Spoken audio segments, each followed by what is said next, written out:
வேதம் பக்தரின் கீதம் சுத்தர்கள் போகும் பாதையின் தீபம் உத்தம மார்க்கம் காட்டும் சத்திய வேதம். யோபுவின் புத்தகம் 1 அதிகாரம். ஊத்ஸ் தேசத்திலே யோபு என்னும் பேர் கொண்ட ஒரு மனுஷன் இருந்தான். அந்த மனுஷன் உத்தமனும் சன்மார்க்கனும் தேவனுக்கு பயந்து பொல்லாப்புக்கு விலகருமா இருந்தான். அவனுக்கு 7 குமாரரும் 3 குமாரத்திகளும் பிறந்தார்கள். அவனுக்கு 7000 ஆடுகளும் 3000 ஒட்டகங்களும் 500 ஏர்மாடுகளும் 500 கழுதைகளும் ஆகிய மிருக ஜீவன்கள் இருந்ததுமன்றி திரளான பணிவிடைக்காரரும் இருந்தார்கள். அதனால் அந்த மனுஷன் கிழக்கத்தி புத்திரர் எல்லாரிலும் பெரியவனாயிருந்தான். அவன் குமாரர் அவனவன் தன் நாளிலே தன் வீட்டிலே விருந்து செய்து தங்கள் 3 சகோதரிகளையும் தங்களோட போஜனம் பண்ணும்படி அழைப்பார்கள். விருந்து செய்கிற அவரவருடைய நாள் முறை முடிகிற போது யோபு ஒருவேளை என் குமாரர் பாவம் செய்து தேவனை தங்கள் இருதயத்திலே தூஷித்திருப்பார்கள் என்று சொல்லி அவர்களை அழைத்தனுப்பி பரிசுத்தப்படுத்தி அதிகாலமே எழுந்து அவர்கள் எல்லாருடைய லக்கத்தின்படியையும் சர்வாங்க தகன பலிகளை செலுத்துவான். இந்த பிரகாரமாக யோபு அந்நாட்களெல்லாம் செய்து வருவான். ஒரு நாள் தேவபுத்திரர் கர்த்தருடைய சன்னதியில் வந்து நின்ற போது சாத்தானும் அவர்கள் நடுவிலே வந்து நின்றான். கர்த்தர் சாத்தானை பார்த்து, நீ எங்கே இருந்து வருகிறாய் என்றார். சாத்தான் கர்த்தருக்கு பிரதியுத்தரமாக, பூமி எங்கும் உலாவி அதில் சுற்றி திரிந்து வருகிறேன் என்றான். கர்த்தர் சாத்தானை நோக்கி, என் தாசனாகிய யோபின் மேல் கவனம் வைத்தாயோ? உத்தமனும் சன்மார்க்கனும் தேவனுக்கு பயந்து பொல்லாப்புக்கு விலகுருமாகிய அவனைப் போல பூமியில் ஒருவனுமில்லை என்றார். அதற்கு சாத்தான் கர்த்தருக்கு பிரதியுத்தரமாக, யோபு விருதாவாகவா தேவனுக்கு பயந்து நடக்கிறான்? நீர் அவனையும் அவன் வீட்டையும் அவனுக்குண்டான எல்லாவற்றையும் சுற்றி வேலி அடைக்கவில்லையோ? அவன் கைகளின் கிரியை ஆசீர்வதித்தீர், அவனுடைய சம்பத்து தேசத்தில் பெருகிற்று. ஆனாலும் உம்முடைய கையை நீட்டி அவனுக்கு உண்டானவைகளெல்லாம் தொடுவீரானால் அப்பொழுது அவன் உமது முகத்துக்கு எதிரே உம்மை தூஷிக்கானோ? பாரும் என்றான். கர்த்தர் சாத்தானை நோக்கி, இதோ அவனுக்கு உண்டானவை எல்லாம் உன் கையில் இருக்கிறது, அவன் மேல் மாத்திரம் உன் கையை நீட்டாதே என்றார். அப்பொழுது சாத்தான் கர்த்தருடைய சந்ததி விட்டு புறப்பட்டு போனான். பின்பு ஒரு நாள் யோபுடைய குமாரரும் அவன் குமாரத்திகளும் தங்கள் மூத்த சகோதரன் வீட்டிலே புசித்து திராட்சரசம் குடிக்கிற போது ஒரு ஆள் அவனிடத்தில் வந்து, எருதுகள் உழுகிற போது கழுதைகள் அவைகளின் பக்கத்திலே மேய்ந்து கொண்டிருக்கையில் சபேயர் அவைகள் மேல் விழுந்து அவைகளை சாய்த்து கொண்டு போனார்கள். வேலையாட்களையும் பட்டய கருக்கினால் வெட்டி போட்டார்கள். நான் ஒருவன் மாத்திரம் தப்பி அதை உமக்கு அறிவிக்கும்படி வந்தேன் என்றான். அவன் இப்படி பேசிக் கொண்டிருக்கையில் வேறொரு வந்து, வானத்திலிருந்து தேவனுடைய அக்கினி விழுந்து ஆடுகளையும் வேலையாட்களையும் சுட்டெரித்து போட்டது. நான் ஒருவன் மாத்திரம் தப்பி அதை உமக்கு அறிவிக்கும்படி வந்தேன் என்றான். அவன் எப்படி பேசிக் கொண்டிருக்கையில் வேறொருவன் வந்து, கல்தையர் 3 பவுஞ்சாய் வந்து ஒட்டகங்கள் மேல் விழுந்து அவைகளை ஓட்டிக்கொண்டு போனார்கள். வேலையாட்களையும் கட்டை கருக்கினால் வெட்டி போட்டார்கள். நான் ஒருவன் மாத்திரம் தப்பி அதை உமக்கு அறிவிக்கும்படி வந்தேன் என்றான். இவன் இப்படி பேசிக்கொண்டிருக்கையில் வேறொருவன் வந்து, உம்முடைய குமாரரும் உம்முடைய குமாரத்திகளும் தங்கள் மூத்த சகோதரன் வீட்டிலே புசித்து திராட்சரசம் குடிக்கிற போது வனாந்திர வழியாய் பெருங்காற்று வந்து அந்த வீட்டின் 4 மூலையிலும் அடிக்க அது பிள்ளைகளின் மேல் விழுந்ததினால் அவர்கள் இறந்து போனார்கள். நான் ஒருவன் மாத்திரம் தப்பி அதை உமக்கு அறிவிக்கும்படி வந்தேன் என்றான்.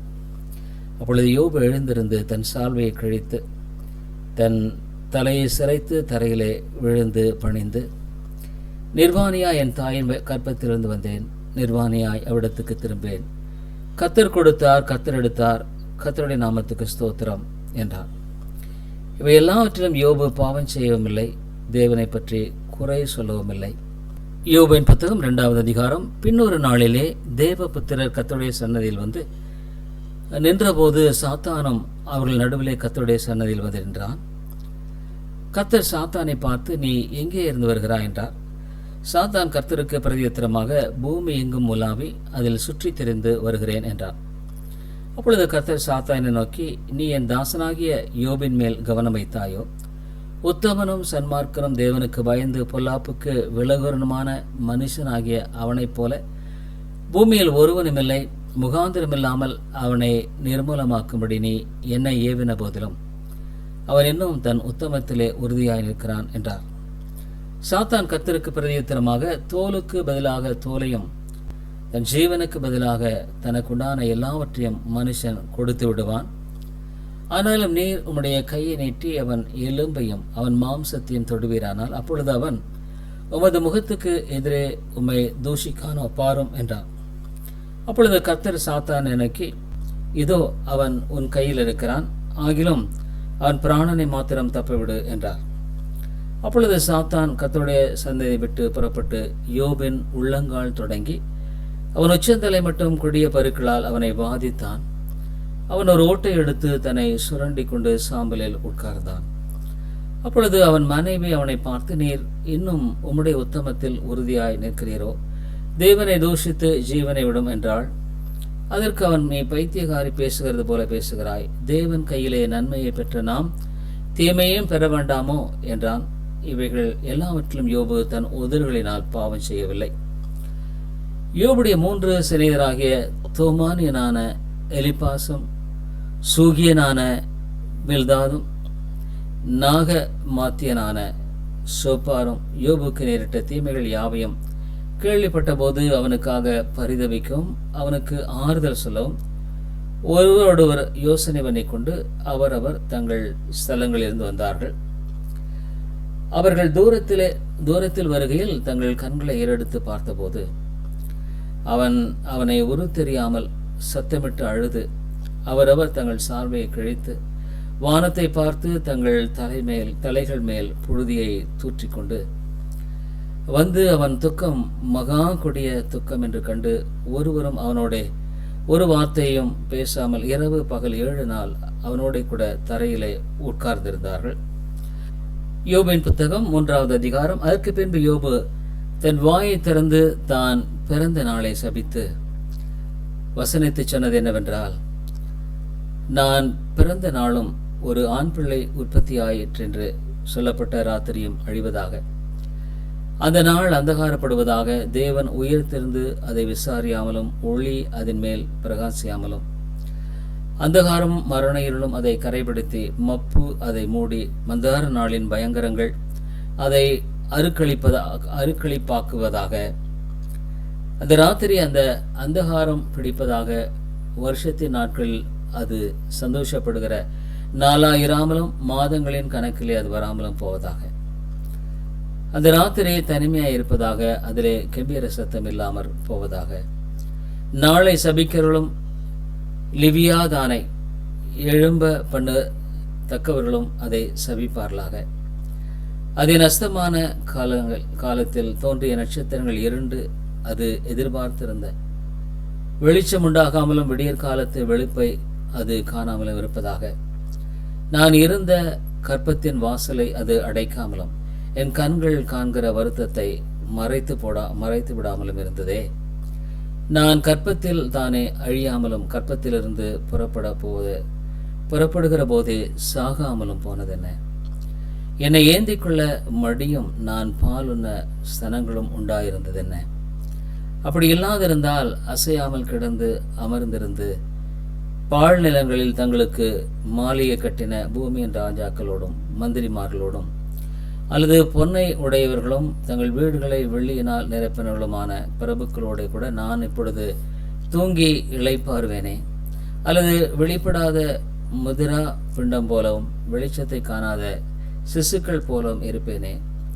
துன்மார்க்கருடைய தொந்தரவு அங்கே ஓய்ந்திருக்கிறது, பலனற்று விடாய்த்து போனவர்கள் அங்கே இளைப்பாறுகிறார்கள். கட்டுண்டு இருந்தவர்கள் அங்கே ஏகமாக அமைந்திருக்கிறார்கள். ஒடுக்கனுடைய சத்தம் அங்கே கேட்கப்படுகிறதில்லை. சிறியவனும் பெரியவனும் அங்கே சரியா இருக்கிறார்கள். அடிமை தன் எஜமானுக்கு நீங்களாயிருக்கிறான். மரணத்துக்கு ஆசையாய் காத்திருந்து புதையலை தேடுகிறது போல அதை தேடியும் அடையாமற் போகிறவர்களும் பிரேத குழியை கண்டுபிடித்ததனால் மிகவும் களிகூர்ந்து அதற்காக சந்தோஷப்படுகிற நிர்பாக்கியருமாகிய இவர்களுக்கு வெளிச்சமும் மன சஞ்சலமுள்ள இவர்களுக்கு ஜீவனும் கொடுக்கப்படுகிறதுனால் பலன் என்ன? தன் வழியை காணக்கூடாதபடிக்கு தேவனால் வளைந்து கொள்ளப்பட்டவனுக்கு வெளிச்சத்தினால் பலன் அல்ல. என் போஜனத்துக்கு முன்னே எனக்கு பெருமூச்சு உண்டாகிறது, என் கதறல் வெள்ளம் போல் புரண்டு போகிறது. நான் பயந்த காரியம் எனக்கு நேரிட்டது, நான் அஞ்சினது எனக்கு வந்தது.